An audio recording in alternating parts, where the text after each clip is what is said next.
Hi guys! For tonight videos, i-share ko sa inyo kung paano tayo mag-test or ano yung mga ginagamit nating kasangkapan, mga aparato para magbenta ng gold. So, meron tayong number one, syempre, ang timbangan.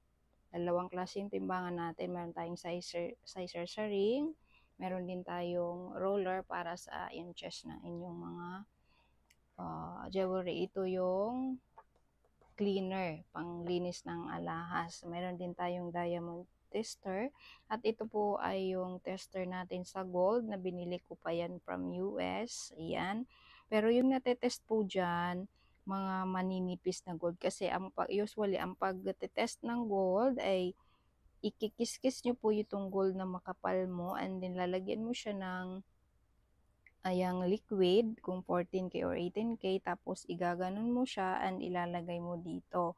So, nagte-test tayo noon kapag request lang yan ng customer kasi syempre papangit yung ano ng iyong alahas, okay? So, itatry natin i-test yung mga maninipis na papasok sa butas. Sa butas. Dito sa butas yung kakasya. So, ito siya, kakasya dito. Pwede natin malaman ngayon kung ayan ay 18K gold. Kasi tatama siya. So, ayan po oh. So, mayroon siya nakalagay dyan na 18K. Tumapat sa 18K yung ating gold.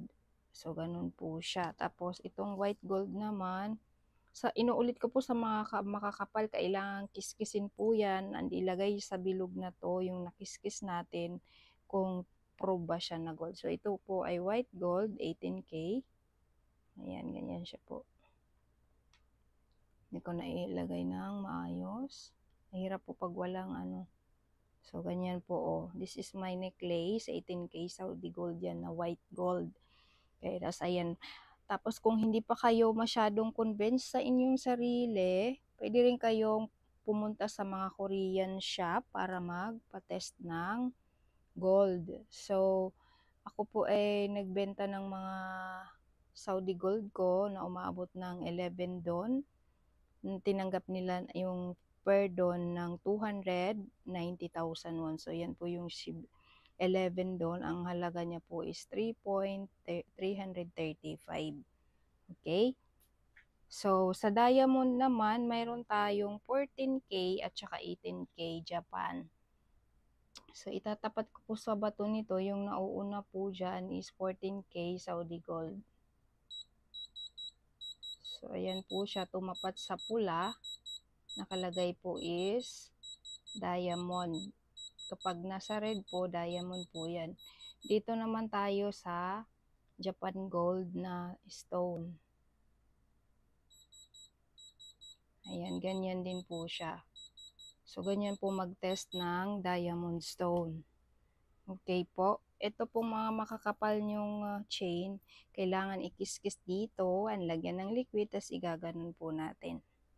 Okay po. Yung gusto magpalinis, pwede tayong maglinis. Hindi ako nakapag-live. Ako ay nag-test ng ating mga alahas. Yan. Pili lang kayo dyan, mga bossing.